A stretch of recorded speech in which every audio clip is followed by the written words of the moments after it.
Gangster Lawrence બિશ્નોઈનો ભાઈ અનમોલ બિશ્નોઈ હવે police કસ્ટડીમાં છે। અમેરિકાની કેલિફોર્નિયા પોલીસે તેને પોતાની કસ્ટડીમાં લીધો છે। અમેરિકાના કેલિફોર્નિયામાં અનમોલ બિશ્નોઈ વિરુદ્ધ કાર્યવાહી કરવામાં આવી છે।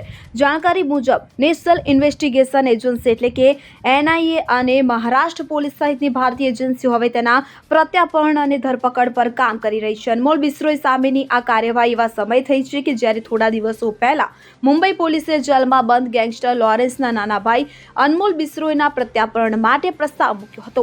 અનમોલ બિશ્નોઈ બાબા સિદ્દીકી હત્યા કેસ સહિત કેટલાક હાઈ પ્રોફાઇલ ગુનાઓમાં આરોપી છે। ત્યારે NIA તાજેતરમાં અનમોલ બિશ્નોઈની ધરપકડ કરવા તરફ દોરી જનાર માહિતી માટે 10 લાખ રૂપિયાના ઇનામની જાહેરાત કરી હતી। અનમોલ બિશ્નોઈને 2022માં NIAના 2 કેસમાં ચાર્જશીટ પણ કરવામાં આવી છે। Bureau report CN24 news.